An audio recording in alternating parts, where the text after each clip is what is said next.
We were sitting across from each other at a quiet café when she leaned forward, smirking like she had just dropped a grenade. "I have a higher body count than you," she said casually, swirling her iced coffee like it was nothing. Then she tilted her head and added, "Does that bother you?" I could tell she expected a reaction, maybe jealousy, maybe insecurity, maybe even an argument. It was the kind of test some people throw out when they want to gauge how much power they hold in a relationship. She was watching me closely, her lips curved in a teasing smile, waiting for me to squirm. Instead, I smiled back, calm and unshaken. "Not at all," I replied. Her smirk faltered for half a second, but she quickly recovered, as if she thought I was bluffing. "Really? Most guys would care." "I'm not most guys." The thing was, she didn't realize that I had already reached a place in life where other people's pasts didn't define my worth or my decisions. What mattered to me wasn't the number she casually threw at me like a weapon. It was how she thought using it could control the dynamic between us. That's when I decided to do something simple. No arguments, no lectures, no dramatic speeches. Just one action that would flip the power she thought she had. I pulled out my phone, unlocked it, and placed it face up on the table. The screen lit up with a message from someone she knew, someone she respected, inviting me to a gathering later that night. It wasn't romantic, not even close, but it was enough to remind her that I wasn't tethered to her approval. Nor was I orbiting around her validation. Her eyes flicked to the screen, then back to me, and I caught at the brief flash of unease in her expression. Oh. The confidence she had when she asked the question suddenly cracked. "Why are you smiling like that?" "Because," I said calmly, leaning back in my chair, "I don't compete in games I didn't sign up for. I don't need to compare myself to anyone. I know what I bring, and if that's not enough, that's your choice, not mine." The silence that followed was heavy, and for the first time since we started dating, she didn't know what to say. Her entire attempt to provoke me had backfired. And in that moment, she realized something. I wasn't bothered. Not because I was indifferent, but because I had already outgrown the very game she was trying to play. The ride home after that cafe conversation was different. She wasn't her usual talkative self. Normally, she would fill the silence with little stories, TikTok drama, or subtle digs meant to test my reactions. But this time, she just stared out the window, arms crossed, like she was replaying our entire exchange in her head. When we got back to her place, she finally broke the silence. "So, it really doesn't bother you? At all?" Her tone was sharp, almost accusing. I shrugged as I kicked off my shoes. "Oh, why should it?" "'Cause most guys," she started, but I cut her off gently. "I'm not most guys. I don't measure myself against strangers you don't even talk to anymore. That's not my competition." Her lips parted like she wanted to argue, but nothing came out. For someone who loved having the last word, her silence spoke volumes. Later that evening, she came out of the bedroom in a new outfit, one I'd never seen before. "Do you ever think you settled?" I raised an eyebrow. "Settled?" "Yeah," she said, flipping her hair. "Like, do you ever wonder if you could have done better? Someone prettier, or smarter, or whatever?" I chuckled softly. "You really want me to answer that?" Her face tightened. "Why wouldn't I? I either want to be here, or I don't. That's it." The calmness in my voice seemed to frustrate her even more. She wanted insecurity, jealousy, something she could poke at. But the more she tried, the less she got. That's when the cracks started showing. She began scrolling through her phone, sighing loudly, dropping names of people she used to date, as if mentioning them would rattle me. "My ex used to take me to nicer restaurants," she muttered at one point, almost daring me to react. Instead, I smiled and said, "Then maybe you should have stayed with him." Her head snapped up. "What's that supposed to mean?" "Means," I replied evenly, "that if you're looking backward instead of forward, you're not really here. And if you're not here, then why should I be?" That silenced her completely. She stood frozen, clutching her phone like it was a lifeline. For the first time, she looked insecure. The irony wasn't lost on me. She had tried to plant insecurity in me, but all she had done was uncover her own. That night, she didn't try to cuddle the way she normally did. She lay stiff on her side of the bed, scrolling endlessly, her screen lighting up the room. I could feel the tension radiating off her. She had played her hand, expecting me to fold. Instead, I had called her bluff with nothing more than calm detachment. And deep down, I think she realized The real power in a relationship doesn't come from manipulation. It comes from not being afraid to walk away. The shift happened almost overnight. One day she was trying to rattle me with subtle digs, and the next she was bending over backward to impress me. Suddenly, she was cooking elaborate dinners she had never bothered with before, asking me about my day with forced enthusiasm, even laughing too hard at my bad jokes. It was strange, almost uncomfortable. At first, I thought maybe she had genuinely reflected on our conversation at the café, but the more I watched, the clearer it became. This wasn't change, it was panic. She wasn't acting out of love. She was acting out of fear. One evening, I walked in to find the apartment spotless, candles burning, and her dressed in a way I knew she'd chosen carefully for my reaction. "I just thought we could have a nice night in," she said, her tone breezy, but her eyes darting nervously toward me. I set down my bag and studied her. "You don't have to try so hard."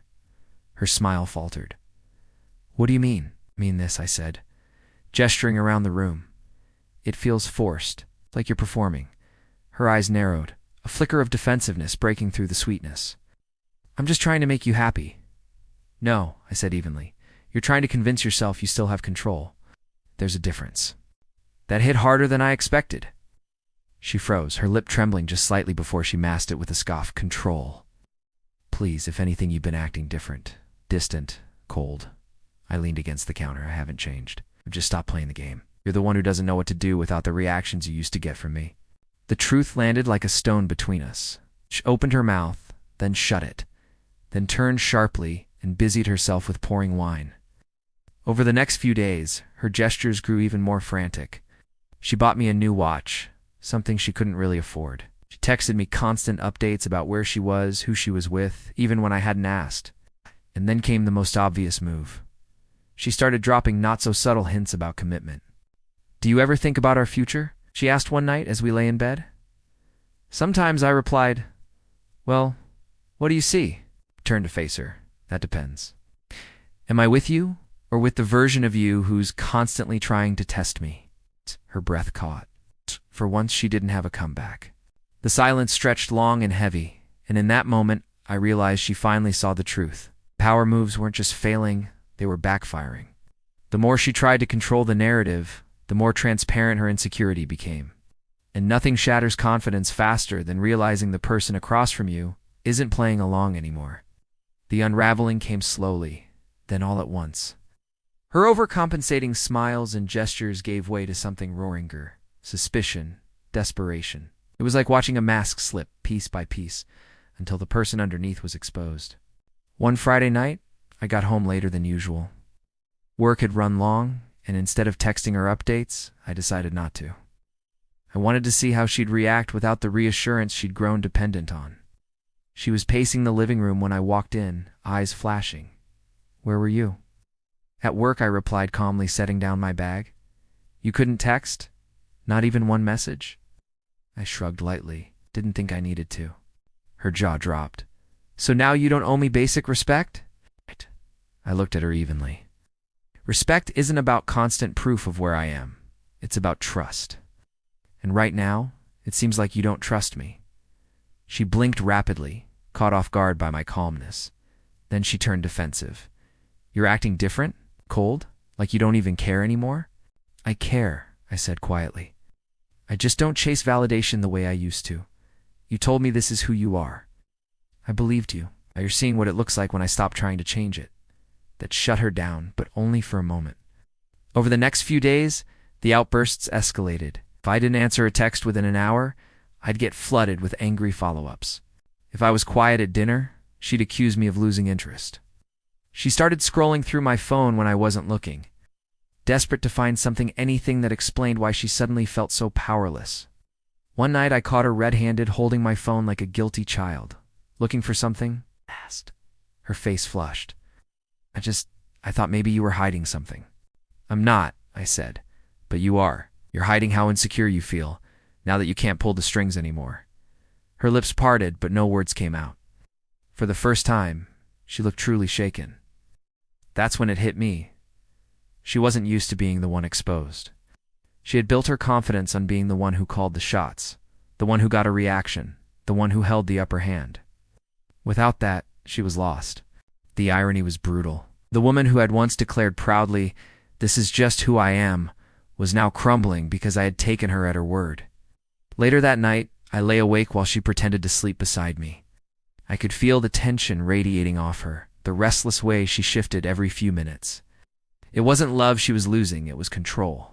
And when someone builds their self-worth on control, the moment it slips away is the moment they start to spiral. The breaking point came on a Sunday morning. I was sipping coffee at the kitchen table, scrolling through my phone, when she stormed in wearing a look of raw panic. Her hair was a mess, her eyes red like she hadn't slept all night. "We need to talk," she blurted. I set down my cup. "About what?" "About us. About how you've been acting like you don't even care anymore." I tilted my head. "I told you I stopped trying to fix what you said didn't need fixing. Thought that's what you wanted." Her voice cracked. "No, you're twisting it. I didn't mean God. I didn't mean for you to just stop." There it was. The confession behind all the games, all the anger, all the defensiveness. She had assumed I'd always be there, chasing, fixing, proving myself. Tears spilled down her cheeks, and she sank into the chair across from me. "I don't like this version of you. Feels like you've already checked out. Like you're gone." I watched her, calm as ever. "I'm not gone. I'm right here. But I'm not fighting battles you said didn't need to be fought. That was your call." She slammed her palms against the table. "Stop being so calm. Don't you care? Don't you love me?" Her desperation rang out louder than her words. She wasn't looking for love. She was looking for the old power dynamic, the reassurance that no matter how reckless her behavior, I'd scramble to fix things. I leaned forward, voice steady. "I do love you. But love isn't about me running myself ragged while you shrug and say, 'This is who I am.' Love is about growth, compromise, effort. If you're unwilling to meet me halfway, then maybe you're right. Maybe this is who you are." The silence that followed was suffocating. She stared at me, trembling, her confidence shattered like glass. For once, she couldn't fire back with a snarky comment or dismissive laugh. She just sat there, breaking apart under the weight of her own words. Finally, she whispered, "I don't want to lose you." It was the most honest thing she'd said in weeks. No performance, no arrogance, just raw fear. I stood, rinsed my coffee mug in the sink, and glanced back at her. "Then show me. Don't tell me who you are. Show me who you're willing to become." I walked out of the kitchen, leaving her behind with nothing but her thoughts. And for the first time since this started, she didn't chase after me. Ow. The days that followed were eerily quiet. She walked on eggshells around me, her usual loud confidence replaced by uncertainty. It was strange to watch. This was the woman who once told me with a smirk that she'd never change for anyone. Now she was scrambling to prove she could. She started doing little things first.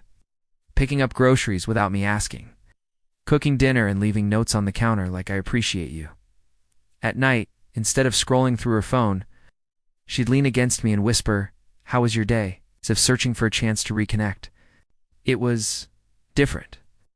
But I couldn't ignore the heaviness sitting in my chest. Part of me wondered if this sudden change was out of love or out of fear of losing the safety net she thought I provided. Was it genuine or just desperation? One evening, as we sat on the couch in silence, I finally broke it. "Why now?" I asked. She blinked, startled. "What do you mean? Why are you suddenly putting in effort?" "Why, only after I stopped chasing you." Her eyes welled up. "Because I thought you'd never leave. I thought no matter what I said, you'd always try harder. When you stopped, I realized how much I took you for granted, and it terrified me." The honesty in her words hit me harder than I expected. For the first time, she wasn't deflecting, joking, or hiding behind attitude. She was admitting the ugly truth. I sighed, rubbing the back of my neck. Do you know how exhausting it was? Feeling like nothing I did mattered, like I was loving for the both of us. She reached for my hand, her voice trembling. "I know, and I'm sorry. I don't want to be that person anymore. I don't want to lose you, please. Let me show you I can do better." I looked at her, really looked. I saw the cracks in her armor, the fear in her eyes, the possibility that maybe, just maybe, this was her wake-up call. But I also saw myself, tired, worn out, and unsure if I even wanted to keep fighting for something that had drained me for so long. I pulled my hand away gently. "I believe you want to change. But I also believe it shouldn't take the threat of losing me for you to realize what you had. I nodded softly.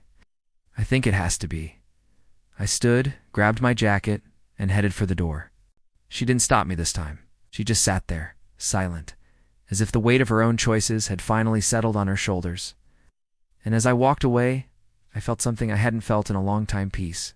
If you've made it this far, go ahead and hit the like button, subscribe, and share your thoughts in the comments.